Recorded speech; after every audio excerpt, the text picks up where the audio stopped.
चिंतामणि पकर सद्म सुकल्प भिक्षम लक्षावितेषु सुरभिरभिपालयन्तम् लक्ष्मी सहस्र शतसंभ्रम सेव्यमानं गोविन्दमादिपुरुषं तमहं भजामि।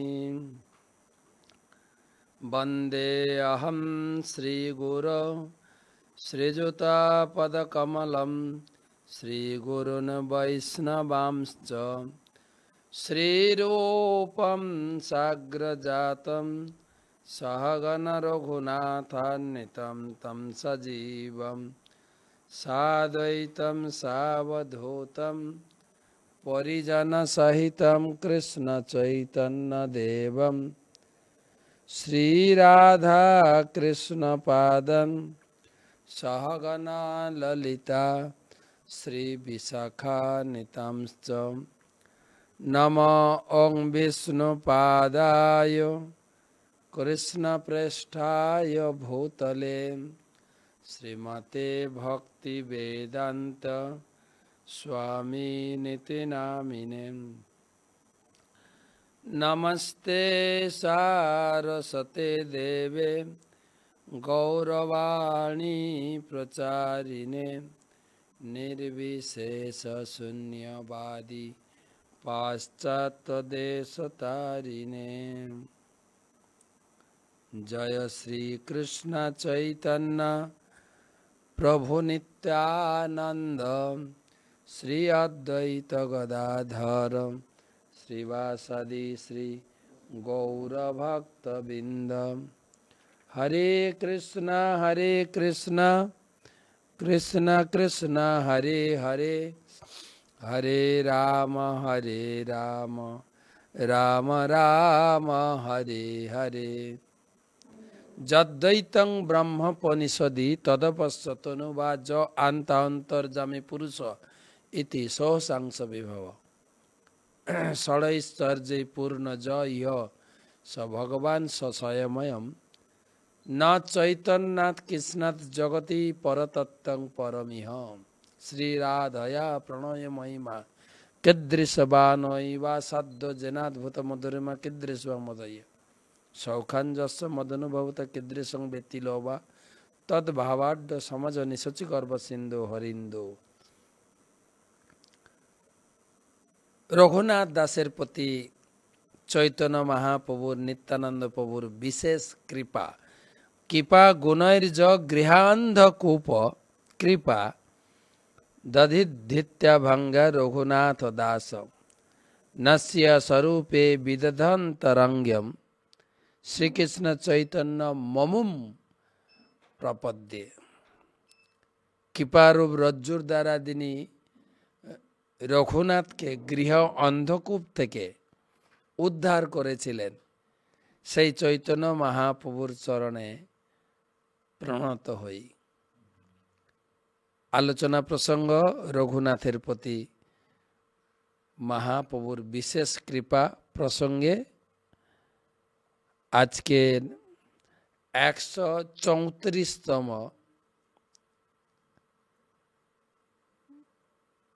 চৈতন্য সুধা মাধুরী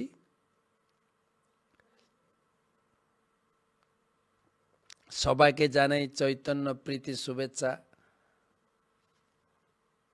গুরুদেবের চরণে প্রণাম নিবেদন করে তার অহেতুকী কৃপা আশীর্বাদ প্রার্থনা করি।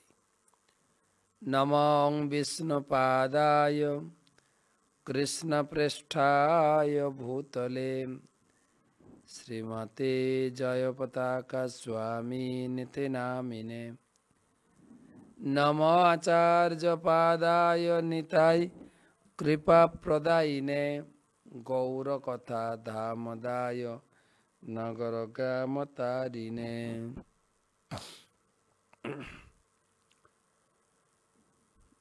আমরা রঘুনাথকে পুরী পর্যন্ত নিয়ে গেছি।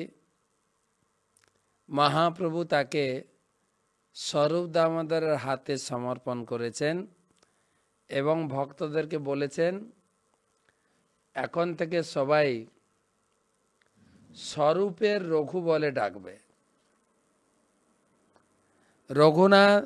রঘুনাথকে স্বরূপ দামোদরকে মহাপ্রভু আদেশ দিলেন, তুমি তাকে ভাইয়ের মতো, ভিত্তের মতো তাকে দেখাশোনা করো। মহাপ্রভুর যে কেয়ারিং, যত্ন গ্রহণ রঘুনাথের প্রতি বা ভক্তদের প্রতি অনেক উল্লেখযোগ্য, তা আমরা পড়েছি। তো রঘুনাথ 5-7 দিন গোবিন্দর কাছে প্রসাদ পেয়েছেন, এখন কিন্তু আর প্রসাদ পাচ্ছেন না। কি করে? প্রভুর গোবিন্দ কহে রঘুনাথ প্রসাদ না লয়, রাত্রে সিংহদ্বারে খাড়া হইয়া মাগি খায়। সারাদিন কিছু খায় না, রাত্রে সিংহদ্বারে যখন পূজারীরা মন্দির বন্ধ করে ঘরে ফেরেন, তারা জগন্নাথে কিছু প্রসাদ নিয়ে যান, সেখান থেকে রঘুনাথকে কিছু দেন। রঘুনাথ ভিক্ষা করে খায়। জমিদার ঘরের ছেলে, ভিখারি, এখন পুরীর গেটে দাঁড়িয়ে ভিক্ষা করে খাচ্ছে। এই মহাপ্রভুর এক বিচিত্র লীলা, মহাপ্রভুর কৃপা। কলিযুগে তার সাক্ষী শ্রীদবির খাস, রাজপথ ছাড়ি যার অরণ্যে বিলাস। রূপ সনাতনকে তিনি একদম রাজধানী থেকে, মন্ত্রিত্ব পদ থেকে ছাড়িয়ে তিনি বৃন্দাবনে গাছের গোড়ায় নিবাস দিয়েছেন। আর রঘুনাথকে জমিদার বাড়ি থেকে কেড়ে পুরীর গেটে সিংহদ্বারে ভিক্ষায় দাঁড় করিয়েছেন। রঘুনাথ ভিক্ষা করে খায়। মহাপ্রভু শুনি তুষ্ট হইলা প্রভু, কহিতে লাগিল ভালো কইল, বৈরাগীর ধর্ম আচরিল। ভালো ভালো ভালো, এটা হচ্ছে বৈরাগীর ধর্ম, কারোর অপেক্ষা নেই, যা যখন যতটুকু পায় খায়। বৈরাগী করিবে সদা নাম সংকীর্তন, মাগিয়া খাইয়া করে জীবন রক্ষণ। বৈরাগীর কাজ হচ্ছে কেবল নাম সংকীর্তন করবে আর ভিক্ষা করে খাবে, যা যখন যেটাকে পাওয়া যায়। বৈরাগী হইয়া যেবা করে পরাপেক্ষা, কার্য সিদ্ধি নহে কৃষ্ণ করেন উপেক্ষা। বৈরাগী হয়ে যদি কারোর উপর নির্ভর করে, ওই বাড়িতে যাব, ফিস্ট খাবো, ওই বাড়িতে যাব, আগে থেকে বলে দেব, তাহলে সে জীবনে সিদ্ধি লাভ করবে না। বৈরাগী হইয়া করে জিভার লালস, পরমার্থ যায় আর হয় রসের বশ। মহাপ্রভু ঘোষণা করলেন। আর বৈরাগ যদি শুধু ভালো ভালো খেয়ে দিয়ে বেড়াবে, তাহলে পরমার্থ নষ্ট হয়ে যাবে। কেবল খাওয়া দাওয়ার প্রতি তার লালসা বেড়ে যাবে। বৈরাগীর কাজ কি? বৈরাগীর কৃত্য সদা নাম সংকীর্তন, শাক পত্র ফল মূলে উদর ভরণ। সবসময় নাম সংকীর্তন করবে এবং যা পাওয়া যাবে শাক ফল মূলে উদর ভরণ করবে। জিভার লালসে যে ইতি উতি ধায়, কৃষ্ণদর পরায়ণ কৃষ্ণ নাহি পায়। রঘুনাথের দ্বারা সারা জগতের যারা বৈরাগ্য ধর্ম অবলম্বন করেছেন, সন্ন্যাসী, ব্রহ্মচারী, বানপ্রস্থি, একটা শিক্ষা তিনি প্রতিষ্ঠা করলেন। যদি ভালো ভালো নেমন্তন্ন খাবো, তাহলে কি হবে? শিষ্ণ উদরের লালসা বেড়ে যাবে এবং ইন্দ্র তৃপ্তিতে মগ্ন হয়ে যাবে। কৃষ্ণ নাহি পায়। আর দিন রঘুনাথ স্বরূপ চরণে, আপনার কীর্ত লাগি কইলা নিবেদনে। কি লাগি ছাড়াইলা ঘর না জানি উদ্দেশ, কি মোর কর্তব্য প্রভু কর উপদেশ। একদিন তাকে তো মহাপ্রভু স্বরূপ দামোদরের হাতে রেখেছেন। একদিন স্বরূপ দামোদর চরণে প্রণাম করে জিজ্ঞাসা করছেন, আমাকে যে মহাপ্রভু কেন ঘর ছাড়ালেন, আর ঘর ছাড়ার পরে আমার যে কি করণীয় আমি তো কিছুই জানি না, দয়া করে যদি একটু দিক নির্দেশনা, একটু গাইডলাইন দিতেন আমার খুব ভালো হতো। প্রভুর আগে কথা মাত্র না কহে রঘুনাথ, স্বরূপ গোবিন্দ দ্বারা কহাই নিজ বাত। মহাপ্রভুর সামনে নিজে যেতেন না, যা কিছু বলার দরকার, যা কিছু জিজ্ঞাসা করার দরকার স্বরূপ দামোদরের মাধ্যমে বলে পাঠাতেন, আমার হয়ে একটু জিজ্ঞাসা করুন না আমার কি কর্তব্য। প্রভুর আগে স্বরূপ নিবেদিলত, আর দিনে রঘুনাথ নিবেদয় প্রভুর চরণে। স্বরূপ দামোদর একদিন মহাপ্রভুকে বলছেন, রঘুনাথ কিছু জানতে চাইছে, বলবো কি মোর কর্তব্য মই না জানি উদ্দেশ, আপনি শ্রীমুখে মরে কর উপদেশ। রঘুনাথ আপনার কাছ থেকে সরাসরি জানতে চাইছে তার কি, তার জীবনের উদ্দেশ্য কি করলে পাবে।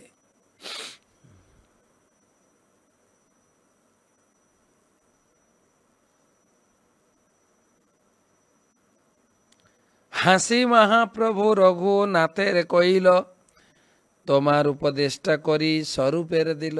হ্যাঁ, মহাপ্রভু হেসে বলছে, আরে তোমার তো উপদেশটা আছে স্বরূপ দামোদর, সে বলবে, তুমি কেন আমাকে ডাইরেক্ট জিজ্ঞাসা করছো। সাধ্য সাধন তত্ত্ব শিখ ইহার স্থানে, আমি তত নাহি জানি ইহ যত জানে। আমিও এত জিনিস জানি না,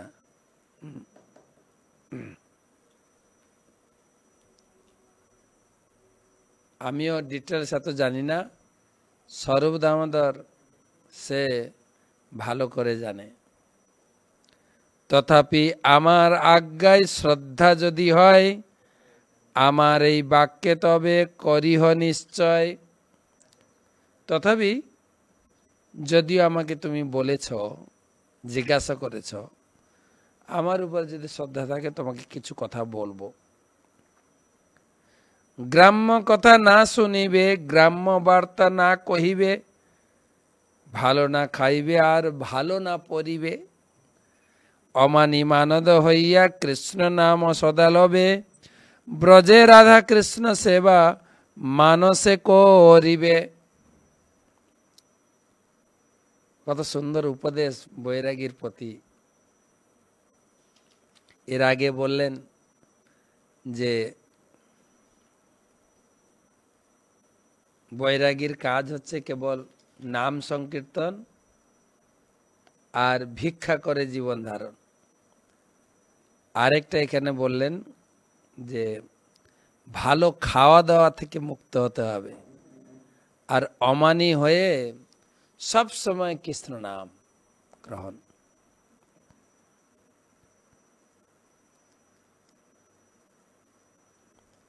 তাৎপর্য শিল ভক্তিবিনোদ ঠাকুর লিখছেন, শিল ভক্তিবিনোদ ঠাকুর তার অমৃত প্রভাব ভাষ্যে বলেছেন যে স্ত্রী ও পুরুষ বিবাহ করে সন্তান উৎপাদন করে যে যার সংসার পাতে, সেই সংসার সম্বন্ধে যত কথাবার্তা তা সবই গ্রাম্য কথাবার্তা, তা কোনো বৈরাগী বা বৈষ্ণবের শ্রোতব্য বা বক্তব্য নয়। ভালো খাওয়া, ভালো পড়া, তাও বৈরাগীর উচিত নয়। পরের প্রতি সম্মান ও স্বয়ং অমানি হয়ে সর্বদা কৃষ্ণ নাম করা, মানসে ব্রজে রাধাকৃষ্ণের সেবা করা, এগুলি বৈরাগীর কৃত্য। এই তো সংক্ষেপে আমি কইল উপদেশ, স্বরূপের ঠাঁই পাবে, স্বরূপের ঠাঁই ইহার পাইবে বিশেষ। আমি সংক্ষেপে দুটো কথা বললাম, বিস্তারিত তুমি স্বরূপ দামোদর কাছ থেকে পাবে। তৃণাদপি শুনিচেন তররূপি সহিষ্ণুনা, অমানিনা মানদেন কীর্তনীয়া সদা হরি। এত বলি রঘুনাথ বন্দিলা চরণ, মহাপ্রভু কইলা তারে কৃপালিঙ্গন। পুনঃ সমর্পিলা তারে স্বরূপের স্থানে, অন্তরঙ্গ সেবা করে স্বরূপের সনে।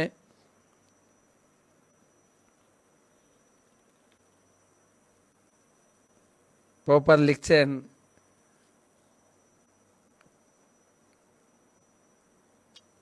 মহাপ্রভুর অন্তরঙ্গ সেবা করতেন দুজন, স্বরূপ দামোদর এবং রঘুনাথ।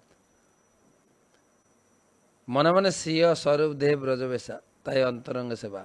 স্বরূপ দামোদর ছিলেন ললিতা এবং তার যুথে প্রবেশ করে শ্রী রঘুনাথ দাস গোস্বামী স্বীয় অন্তরঙ্গ ব্রজ সেবা করতেন।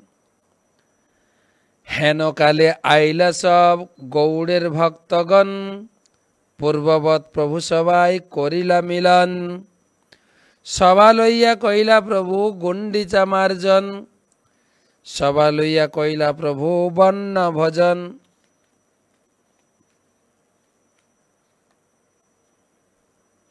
রথযাত্রা সভা লইয়া করিলা নর্তন, দেখি রঘুনাথের চমৎকার হইল মন।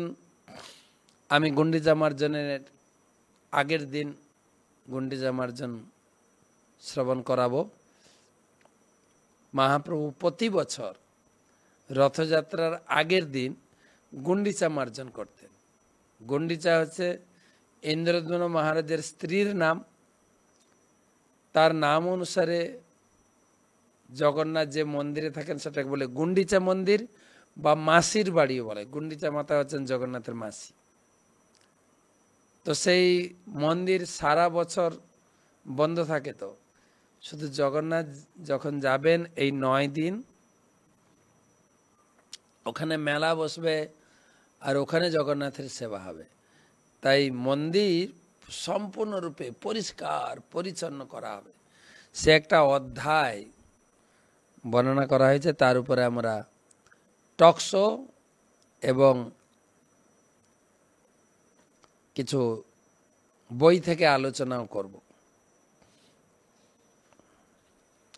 আর গুন্ডিচা মার্জনের পরে বনভোজন, পুলিন ভোজন, খাওয়া দাওয়া। মহাপ্রভু লীলাতে প্রতিটা কাজের পিছনে খাওয়া দাওয়া, এটা মজার বিষয়। বনভোজন। তারপরে পরের দিন রথযাত্রার জন্য গৌড়বঙ্গ থেকে প্রচুর ভক্ত এসেছিলেন। তাদেরকে রিসেপশন করেছেন এবং রথযাত্রায় নৃত্য করেছেন। রথযাত্রায় সভা লইয়া করিলা নর্তন, দেখি রঘুনাথের চমৎকার হইল মন। রঘুনাথ দাস যবে সবারে মিলিলাম, অদ্বৈত আচার্য তারে বহু কৃপা কইলাম। শিবানন্দ সেন তারে কহেন বিবরণ, তোমা লইতে তোমার পিতা পাঠাইল 10 জন। যখন গৌড় এই নবদ্বীপের ভক্তরা পৌঁছালেন পুরীতে, মহাপ্রভু সবার সঙ্গে পরিচয় করাচ্ছেন আর রঘুনাথ সবাইকে প্রণাম করেছে। আর তখন অদ্বৈত আচার্য খুব তাকে জড়িয়ে ধরে তাকে আশীর্বাদ করেছেন। আর শিবানন্দ সেন বলছেন, আরে তুমি জানো তুমি তো লুকিয়ে চলে এসছো, আর তোমার বাবা 10 জন লোক পাঠিয়েছে আমাদের কাছে। এই কোথায় রঘুনাথ আছে, রঘুনাথকে ফেরত দাও, রঘুনাথকে ফেরত দাও। কিন্তু তুমি তো আমাদের সঙ্গে ছিলে না। সে ঘটনা বললেন, তোমারে পাঠাইতে পত্রী পাঠাইল মোরে, ঝাঁকড়া হইতে তোমা না পাইয়া গেল ঘরে। ঝাঁকড়া পর্যন্ত তারা এসেছিল, ঝাঁকড়া বলে একটা জায়গার নাম। আর সেখানে চিঠি লিখে পাঠিয়েছেন আমাকে, এ শিবানন্দ সেন, আমার ছেলে রঘুনাথ তোমাদের সঙ্গে পুরী যাচ্ছে, তাকে ভালো হয় তাকে ফেরত পাঠিয়ে দাও। আর আমরা বললাম, আমাদের সঙ্গে নেই তো, কোথা থেকে পাঠাও? তো আমাদের সঙ্গে না পেয়ে তারা ওখান থেকে ফিরে গেছে।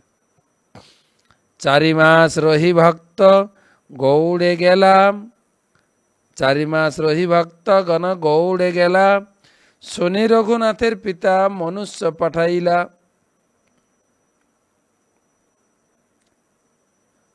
তো 4 জন লোক যখন এই গৌড়িয়ার ভক্তরা প্রতি বছর রথযাত্রা আসতেন, রথযাত্রা হতো, তারপরে 4 মাস পুরীতে বসে চাতুর্মাস্য পালন করতেন মহাপ্রভুর সান্নিধ্যে, মহাপ্রভুর আনুগত্যে, মহাপ্রভুর ব্যবস্থাপনায়। তো 4 মাস চাতুর্মাস্য করে মহাপ্রভুর কাছ থেকে বিদায় নিয়ে তারা যে যার ঘরে ফিরেছেন। তখন লোক পাঠিয়েছেন রঘুনাথের পিতা হিরণ্য মজুমদার, গিয়ে খবর নাও তো রঘুনাথ কি পুরীতে আছে। তো রঘুনাথের বাবা লোক পাঠিয়েছেন শিবানন্দ সেনের কাছে। সে মনুষ্য শিবানন্দ সেনের পুছিল, মহাপ্রভুর স্থানে এক বৈরাগী দেখিল। গোবর্ধনের পুত্র তেহ নাম রঘুনাথ, নীলাচলে পরিচয় আছে তোমার সাথ। হ্যাঁ, এই যে পুরীতে তোমরা ছিলে, তোমাদের সঙ্গে আমার রঘুনাথ কি ছিল? রঘুনাথ কোথায়? নিশ্চয় তোমরা জানো, ভালো করে বলো রঘুনাথ কোথায়। কোনো কথা গোপন করবে না কিন্তু, বলো রঘুনাথ কোথায়। জমিদার বাড়ির লোক তো একদম সরাসরি ফোর্স করছেন, রঘুনাথ কোথায়? হ্যাঁ, রঘুনাথকে আমরা ফেরত চাই। আর শিবানন্দ সেন মিথ্যা কথা বলেননি। শিবানন্দ সেন বলছেন, শিবানন্দ কহে তেহ প্রভুর স্থানে, পরম বিখ্যাত কেভা, পরম বিখ্যাত তেহ কেবা নাহি জানে। আরে সে তো মহাপ্রভুর সঙ্গে আছে, সবার সঙ্গে দেখা হয়েছে, আর সে এখানে যেরকম বিখ্যাত ছিল ওখানেও বিখ্যাত, কে না জানে। কোনো লুকানো ছোপানো কিছু নাই তো, ওখানে গেলে দেখা পাবেন। আর মহাপ্রভু তাকে রেখেছেন স্বরূপের স্থানে, তার করিয়াছে সমর্পণ। প্রভুর ভক্তগণের মধ্যে তেহ হয় প্রাণ সম। সে স্বরূপ দামোদরের সঙ্গে থাকে, মহাপ্রভু তাকে স্বরূপ দামোদরের সঙ্গে রেখেছেন। সুতরাং ভক্তরা খুব ভালোবাসে তাকে, ভক্তদের যেন প্রাণ, ভক্তদেরকে এত সম্মান করে, আর ভক্তরা ওকে এত তাকে স্নেহ করে, কে না চেনে। হ্যাঁ, পুরী যান, পুরী গিয়ে দেখতে পাবেন ও ওখানে আছে। বলে পুরীতে কি করে, পুরীতে কি কাজ করে রঘুনাথ? রাত্রি দিনে করে তেহ নাম সংকীর্তন, ক্ষণমাত্র নাহি ছাড়ে মহাপ্রভুর চরণ। দিন রাত শুধু হরিনাম করে, এক মুহূর্ত প্রভুর চরণ থেকে যায় না। প্রভু যেখানে ও সেখানে, মহাপ্রভুর ছায়ায় ছায়ায় ঘুরে বেড়ায়। বলে খায় কি? জমিদার ঘরের ছেলে খায় কি? পরম বৈরাগ্য তার, নাহি ভক্ষ পরিধান। জইছে তৈছে আহার করি রাখ এ পরাণ। দিনরাত হরিনাম করে, খাওয়া দাওয়ার বালাই নেই। যখন খিদে লাগে একটু ভিক্ষা টিকা করে খেয়ে নেয়, যা পায় খায়। এটা শুনে খুব কষ্ট লেগেছে। জমিদার বাড়ির ছেলে যা পায় তা, বলে যা পায় তা না, ভিক্ষা করে খায়। এখনো ভিক্ষুক হয়ে গেছে। 10 দণ্ড রাত্রি গেলে পুষ্পাঞ্জলি দেখিয়া, সিংহদ্বারে খাড়া হয় আহার লাগিয়া। কেহ যদি দেয় তবে কর এ ভক্ষণ, কভু উপবাস কভু কর এ চর্বণ।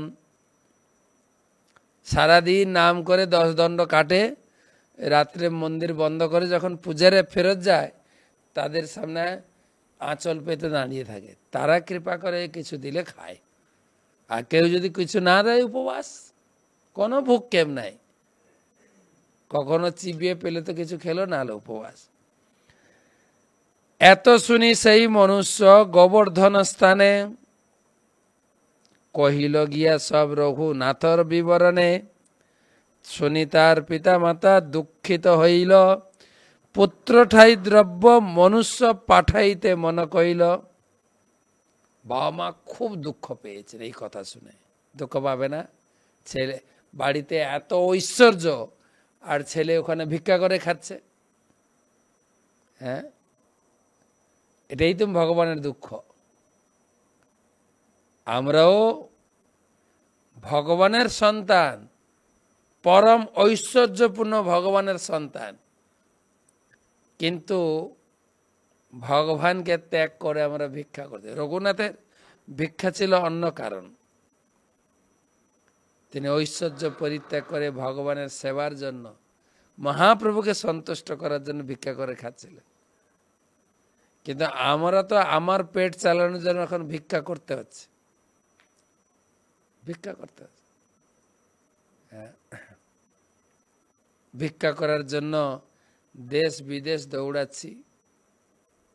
অত্যন্ত মর্মান্তিক ঘটনা কালকে যেটা ঘটে গেছে আপনারা অনেকেই জানেন।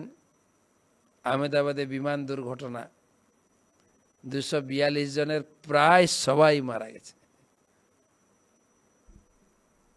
আমরা এখানে যারা ভাগবত পাঠ শ্রবণ করছি সবাইকে অনুরোধ করছি, এবং আমিও নিজে, সবাই আমরা ভগবানের কাছে প্রার্থনা করি যারা সেই বিমান দুর্ঘটনায় নিহত হয়েছেন তাদের ভগবান আশীর্বাদ করুন, ভগবান কল্যাণ করুক। অনেক শিশু মারা গেছে। একটা পরিবার, সম্ভবত প্রকৃত যোশী, যিনি লন্ডনে থাকতেন, তার স্ত্রী ডাক্তার, তার ইচ্ছা ছিল আমরা আর ভারতে থাকবো না, লন্ডনে গিয়ে আমরা নতুন জীবন শুরু করব। 3 ছেলে মেয়ে, স্বামী স্ত্রী, সেলফিও তুলছে। মুহূর্তের মধ্যে পুরো পরিবার, তাদের আর লন্ডন যাওয়া হলো না। আমি দেখছিলাম আরেকজন ব্যক্তি, ভদ্রমহিলা, তিনি ভারতীয়, লন্ডনে থাকেন, তিনি ফেরত যাচ্ছিলেন, কিন্তু ফ্লাইট মিস হয়েছে, 10 মিনিট লেট হয়েছে। অনেক অনুনয় বিনয় করেও তাকে ফ্লাইটে তোলা হয়নি। সে তার অনুভূতি লিখছে, ভগবান আমাকে সেভ করেছে। অ্যাকচুয়ালি আপনি যেভাবে পরিস্থিতিকে যেভাবে স্বীকার করবেন, এটাকে নেগেটিভ ভাবে নিতে পারেন, পজিটিভ ভাবে নিতে পারেন। আরেকটা আজকে ভিডিও বের করেছে দেখলাম, এখানে মৃত্যুর স্তূপ পুড়ে ছাই হয়ে গেছে একদম, কিন্তু এটা ভগবত গীতা পাওয়া গেছে। ভগবত গীতাটা কিছু ইস্কনের ভগবত গীতা, একটা পৃষ্ঠাও পুড়েনি, উপরের কভার পেজটাও একটু আগুনের স্পর্শ লাগেনি, তো কাগজের, কি তাও পড়েনি। কিছু কিছু আশ্চর্যজনক ঘটনা, হয়তো গীতার উপস্থিতিতে সবার মৃত্যু হয়েছে, ঊর্ধ্বগতি অবশ্যই হবে। অনেক সময় হয় না, বাড়িতে কেউ মারা গেলে একটা ভগবত গীতা তার পাশে রেখে দেওয়া, কেউ আর বুকে রেখে দেয়। ভগবত গীতা ছিল, অনুমান করা আছে কোনো যাত্রী হয়তো পড়ছিল বা বিমানে ভগবত গীতাটি ছিল। তো যে কোনো মুহূর্তে আমরা চলে যেতে পারি। আমাদের বিভিন্ন স্বপ্ন, আমি ঘর বাঁধবো, সংসার বাঁধবো, বাড়ি করব, গাড়ি করব, আমাদের গুরুদেব বলেন তোমার পরিকল্পনা একরকম, ভগবানের পরিকল্পনা আরেক রকম। তাই আমাদের ভগবানের পরিকল্পনাতে চলা উচিত, কেবল ভগবান ভরসা,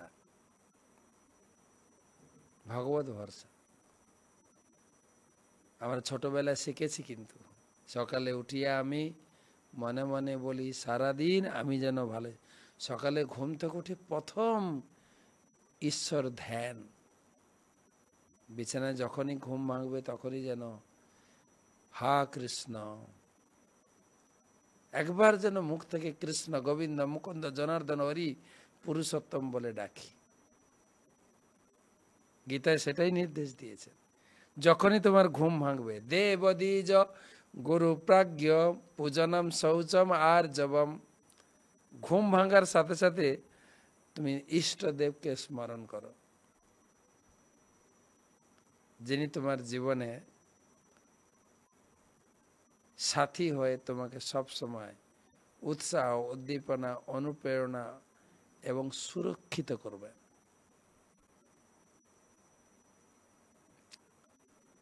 তো অত্যন্ত দুঃখ বা মর্মান্তিক ঘটনা ঘটে গেছে। তাদের পরিবার, যারা তো চলে গেছে, পরিবারের অবস্থা, পারিবারিক সম্বন্ধ, আত্মীয় মেনে নেওয়া খুবই কঠিন। কিন্তু নিয়তি কি করবেন, সবাই আমাদের চলে যেতে হবে। তাই সবসময় যেন ঈশ্বর চিন্তা নিয়ে থাকি। ঈশ্বর,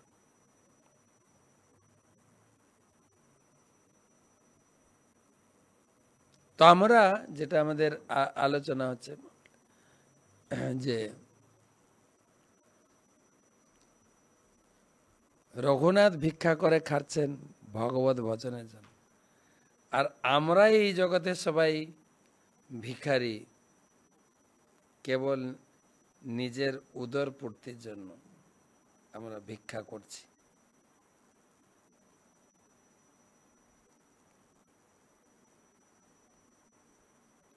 কয়েকদিন আগে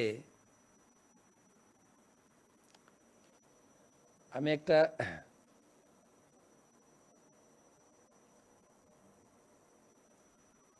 ফেসবুকে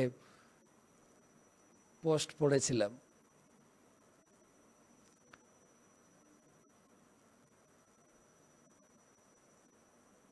কুকুর আর ভিখারির বাদানুবাদ।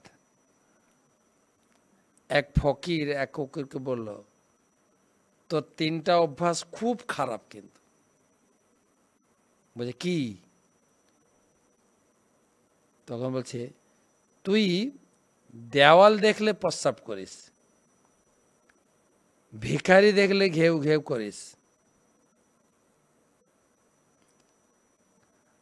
আর রাত্রে ঘেউ ঘেউ করে তুই গৃহস্থের ঘুম ভাঙাস। এই অভ্যাসগুলো খুব খারাপ।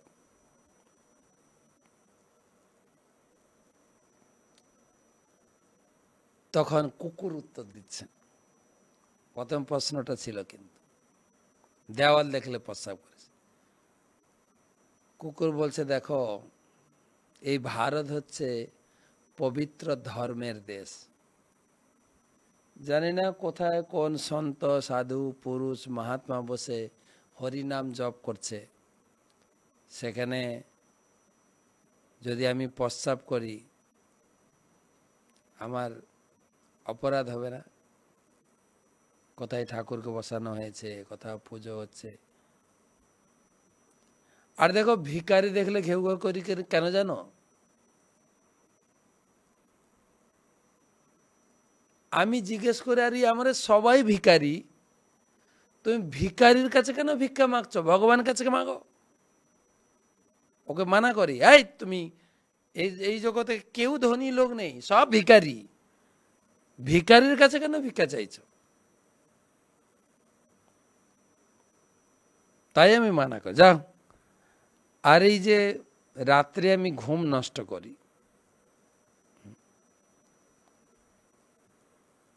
আরে ঘুমিয়ে সময় নষ্ট করো না, শোতে শোতে ক্যা করো ভাই, অব ভজ মুরারে। শুয়ে শুয়ে সময় কাটাচ্ছ কেন? হরির ভজনা করো। আইসা দিন আয়েগা দু বাহু পসারে। এমন দিন আসবে তুমি শুয়েই থাকবে, কেউ ডাকবে না। তো এই সব মর্মান্তিক ঘটনাগুলো আমাদেরকে মনে করিয়ে দেয় যে আমাদের সময় কিন্তু সীমিত। কখন, কোন মুহূর্তে, কোথায় আমার নিয়তি, আমার মৃত্যু আছে আমি জানি না। সব সময় যেন হরির সুরক্ষিত যেন আমরা থাকি। আমরা ছোটবেলা থেকে এটা পড়ে এসছি, কিন্তু রাখে পড়ি নেই, শুনেছি, কথায় কথায় শুনতাম, রাখে হরি মারে কে? আর হরি যদি মারে রাখে কে? বিমান চালানোর সময় কত কিছু নির্দেশনা দেওয়া হয়, যারা নির্দেশনা দেয় তারাও কেউ বেঁচে নেই। নিয়তি। শুনলাম নাকি একজন বেঁচেছে, সে আবার হেঁটে হেঁটে যাচ্ছে, তার কাছ থেকে কিছু তার অনুভূতি শেয়ার নিচ্ছে। যাই হোক, যে প্রসঙ্গ ছিল, রঘুনাথ সিংহদ্বারে দাঁড়িয়ে ভিক্ষা করে খাচ্ছে, যা শুনে তার বাবা খুব দুঃখ পেয়েছে।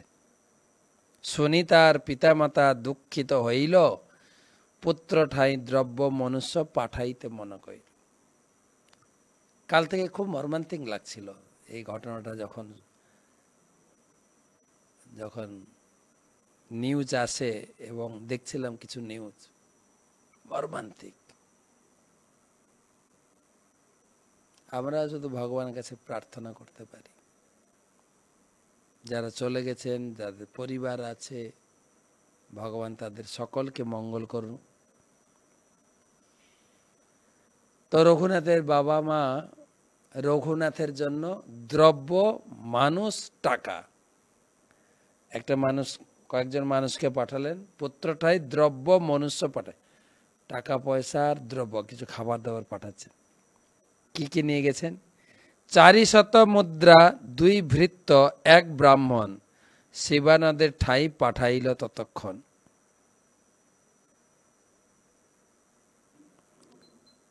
400 মুদ্রা, জানি না কত, 400 মুদ্রা, 2 জন সেবক, 1 জন ব্রাহ্মণ শিবানন্দের কাছে পাঠিয়েছেন। শিবানন্দ কহে, তুমি সব যাইতে নারিবা, আমি যাই যবে আমার সঙ্গে যাইবা, এবে ঘরে যাও যবে আমি সব চলিমু, তব তোমার সবাকারে সঙ্গে লইয়া যাও। শিবানন্দ প্রভু বললে, আমরা তো এখনো ঘুরে এলাম, আর তোমরা যেতেও পারবে না, একদম রাস্তাঘাট নেই তো, আর আমি মোটামুটি চিনে চিনে যেতে পারি, তা আমি তো এখন যাব না, আমি এবার যখন যাব তখন আমার সঙ্গে চলো, আমি তোমাদের সঙ্গে নিয়ে যাব। এই তো প্রস্তাবেশী কবি কর্ণপুর, রঘুনাথ মহিমা গ্রন্থে লিখিলা প্রচুর, আচার্য রঘুরন্দন সুমধুর শ্রী বাসুদেব প্রিয়, তৎশিষ্য রঘুনাথ ইতি অধিক গুণ প্রাণাধিক মাবৃষম।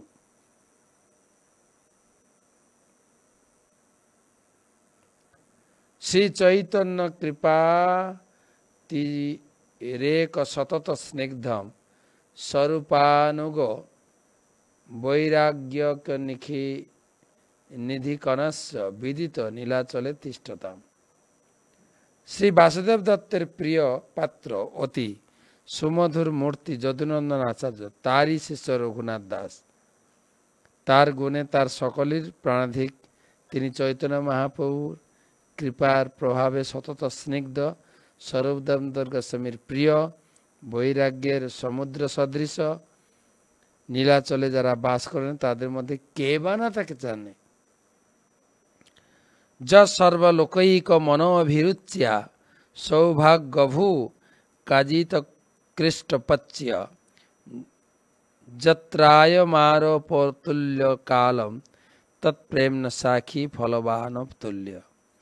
যেহেতু রঘুনাথ দাস সমস্ত ভক্তদের অত্যন্ত প্রিয়, তাই তিনি সহজে অনির্বাচনীয় কর্ষণ ব্যতিরকে পক্ষ সৌভাগ্যভূমিতে পরিণত হয়েছিলেন।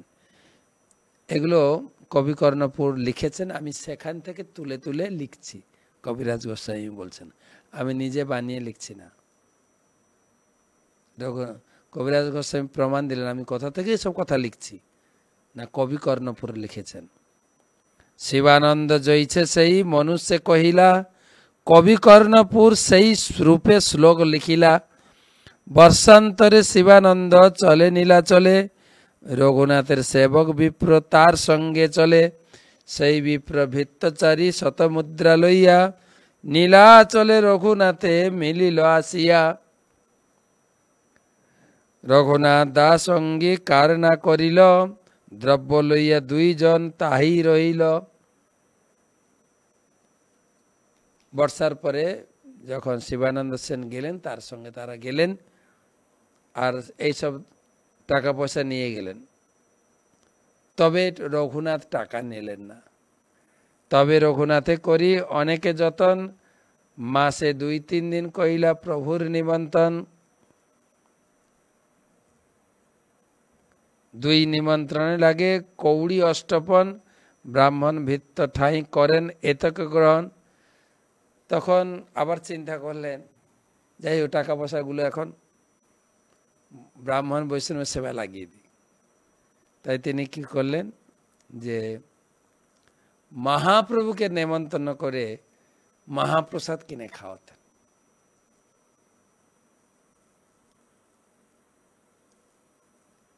পরে মহাপ্রভুকেও প্রসাদ খাওয়াবেন না, সেই আলোচনা আমরা পরের ক্লাস, আর একটা ক্লাসে আমরা ভাবছি শেষ করব। দেখা যাক। অপূর্ব সুন্দর 329টা শ্লোক আছে। আজকে আমরা পড়লাম 269।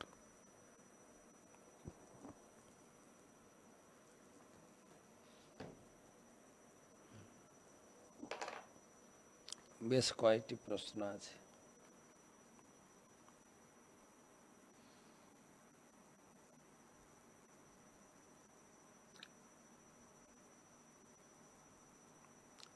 চিত্তহারিণী তুলসী।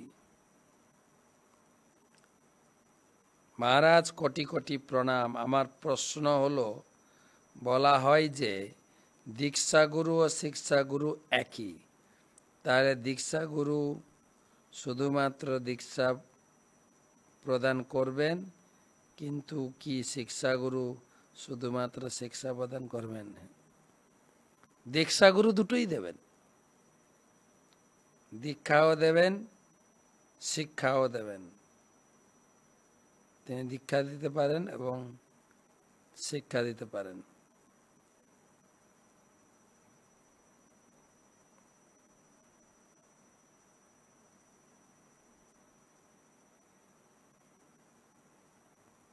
পরবর্তী প্রশ্ন,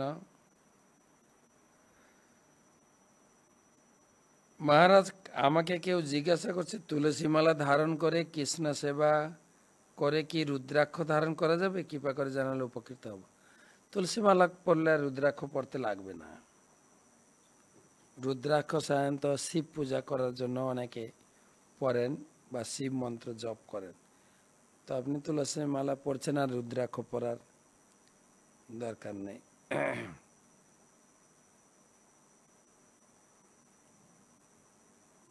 কৃষ্ণ ভজন দাস ত্রিপুরা থেকে পরবর্তী প্রশ্ন, মহারাজ আমরা তো এই 14 দিন জগন্নাথের দর্শন করব না, করলে পাপ, কিন্তু মোবাইল খুলে দেখি জগন্নাথ অভিষেকের ছবিগুলো, তাছাড়া বিভিন্ন জায়গায় রথের ছবি দেখা যায়, কি করব?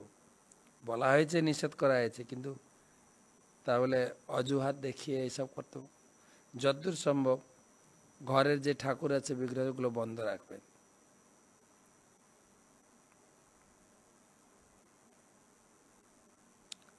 জলপাইগুড়ি থেকে প্রীতি মণ্ডল, মহারাজ খারাপ স্বপ্নটা যদি সত্যি হয়ে যায়, এটা কাটানোর উপায় কি? হরিনাম। সবকিছু কাটানোর উপায় হচ্ছে হরিনাম করবেন। হরিনাম, হরির উপরে ছেড়ে দেন। লাস্ট প্রশ্ন, সুমিত্রা দাস দক্ষিণ 24 পরগনা থেকে, জড় জগৎকে উল্টো অস্বস্ত বৃক্ষের সঙ্গে তুলনা করা হয় কেন? কৃপা করে বলবেন। এটা 15 অধ্যায়ে পাবেন। 15 অধ্যায়ে ভগবান এই জগৎকে চিন্ময় জগতের প্রতিবিম্ব, যেরকম পুকুরের পাড়ে গাছ আছে, তো গাছটা কাছে অরিজিনাল, কিন্তু পুকুরে যে প্রতিবিম্ব পড়েছে ওটা উল্টো দেখা যায়। তাই ভগবান তিনি বলছেন যে ঊর্ধ্বমূলম অধঃশাখম অশ্বস্থং প্রাহু অব্যয়ম ছন্দাংশে যত পর্ণানি যস্তং বেদ সবেদ। এই জগৎ হচ্ছে চিন্ময় জগতের প্রতিবিম্ব। যেরকম যদি আম গাছ পুকুরে পাড়ে জন্মায়, বড় পাকা পাকা আম ধরেছে, তার প্রতিবিম্ব কিন্তু জলে পড়বে, কিন্তু জলে ঝাঁপ দিলে আম পাবেন না। কিন্তু আম পেতে গেলে গাছে উঠতে হবে। তাই এই জগৎটা হচ্ছে চিন্ময় জগতের প্রতিবিম্ব। এই প্রতিবিম্বে কোনো সুখ নাই, এই জগতে বিলকুল সুখ নাই, যত প্রয়াস করি না কেন। প্রকৃত সুখ আছে চিন্ময় জগতে, যেখানে আমাদের যেতে হবে। তাই সেই মন্ত্র পাঠ, মন্ত্র জপ পাঠ কীর্তন করলে যেতে পারবো। প্রভুপাদ সারা বিশ্বে শিখেছেন, chant Hare Krishna, be happy. আজকে এই পর্যন্ত রাখি, কালকে দেখা হবে। হরে কৃষ্ণ।